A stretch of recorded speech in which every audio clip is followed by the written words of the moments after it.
Hey guys, this is Salfai92. This is my first video commentary for Call of Duty Black Ops on the Xbox 360.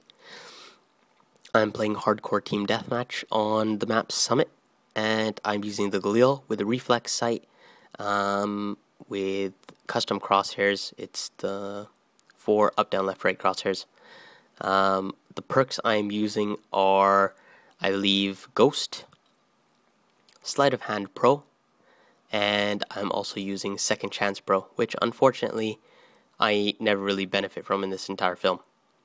So anyways, as you can see, 2 kills so far. I popped a Claymore, but I'm not happy with it.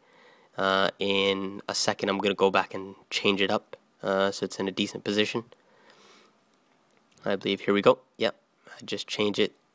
This is because in the position I'd put it at previously, the enemy can see it if they're trying to run into the room, and you want to try to avoid that. You want to try to make sure they don't see it until the last second, in which they actually die. So as you can see, I'm playing a little bit defensively. This is because I knew I was going to put this video up on YouTube as my first commentary, so I wanted to make it a little bit decent. There's a guy that runs by. I don't shoot him because my teammate knows that I'm looking at him, because he's dead and he's watching my camera, and he tells me, that's your teammate, don't shoot. So anyways, I let that guy go. And now, as you can see, I got shot before. That's why my whole screen's all red, and I do not know why I jumped, because I could have died right there. But anyways, the only reason I didn't go back and try to kill the guy is because in a situation like that where you don't see the guy and he shoots you, 9 times out of 10 it's better if you just run away, because he knows where you are, you just don't know where he is. So it's a lot safer if you just hide back or you try to run away.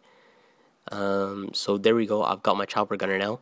The reason I didn't pop my attack helicopter in the first place when I got it was because, first of all, I knew that there were enemies nearby, and if I know that there are enemies nearby, I'm sure as hell not going to bother popping something at risk of dying and being 2 kills away from an even better kill streak. And secondly, because it's always more beneficial for your team if you use a kill streak that can get you a lot more kills in a lot faster period of time. This is simply because, you know, your team, you never know when your team is gonna like start flopping and doing real garbage on your team. So it's better to get those kills fast, get those kills as accurate as possible, and make sure you're encouraging your team along the way. Don't trash talk to your own team and stuff like that. It's just useless. So I noticed that only one guy on the enemy team has Ghost Pro, so I really don't bother with that. It doesn't really matter. Actually, there he is right there. I don't know why I don't kill him. I remember when I was playing this, I saw him, but I remember this time a while ago, I saw a guy like that and I shot, and it ended up being my teammate. So I stopped doing that. I don't know how I was about to die right there, but anyways, pop a guy right there, and now I'm trying to pop my attack helicopter now, but obviously Call of Duty really screwed up there, where they make you wait about 15 seconds for one freaking aircraft to leave the vicinity, so you can pop another one later on. And it's basically a fight to see who can pop their aircraft first. So yeah, as you can see as well now, I'm using a slightly different tactic than I normally do, and I've started using this for the past few games. What I do is I go into a position and I really route out 2 to 3 points, and I go back and forth between those 2 to 3 points. This is because maybe 30% of the time you die from enemies you don't actually see. Only 70% of the time you actually die from both of you firing at each other and one of you winning.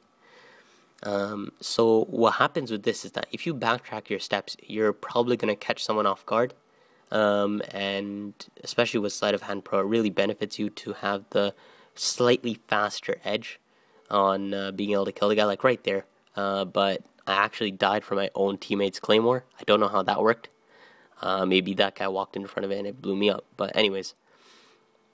So what you can do is, when you backtrack your step, another benefit for it is that you'll notice that if you backtrack your steps, you might see things you didn't see before.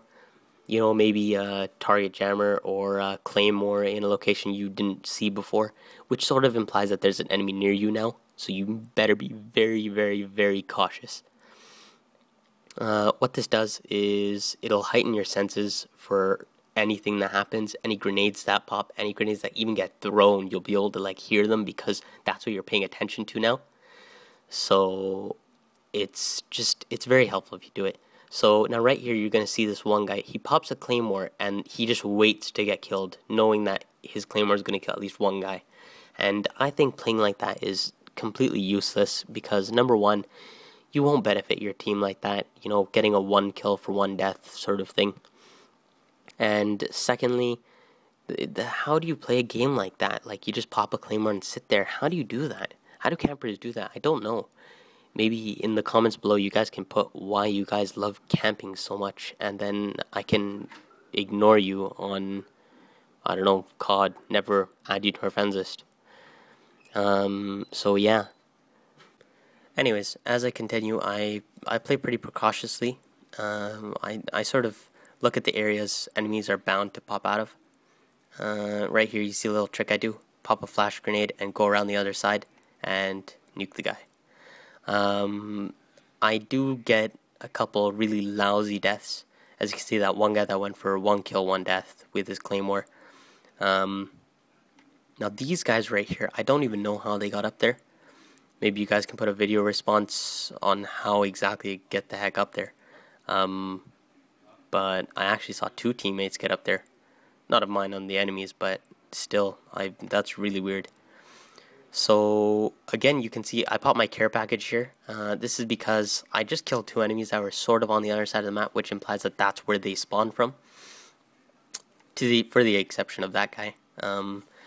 So I know that they still have to respawn. And because of that, I know I can pop my care package right there because no one's really going to get to me in time. So that's another quick thing you can recognize. So it's actually a lot more beneficial if you look at your score screen on hardcore. This is because whenever there's a symbol next to the guy's name, it's a yellow/bluish symbol. That means that they're dead, or they're currently not playing, or they're just waiting to respawn. So that you can use that to your advantage. For example, let's say you have, I don't know, Valkyrie rockets, and you see all those symbols are like up. You know, you have one of 2 options. Either one, you can quickly ask your teammate how long there is until you can respawn, because both the enemy and your team have the same respawn timers. Or number 2, you can just take your chances and pop by luck. But I'll basically give you an example. When the enemy respawns, they're all going to respawn in the same location. And what that means is that you can use things like, you know, carpet bombers or a napalm strike, or even your Valkyrie rockets in that case. And you can pop in a location you know the enemy is going to spawn just before they revive. Therefore, as soon as they revive, you're going to get all of them. So anyways, that's basically the end of the video. I get 40 and 4. I hope you guys enjoyed it. I hope you guys learned something. And if you did, hit the like button below. And even hit the subscription button if you really liked it. Thanks a lot.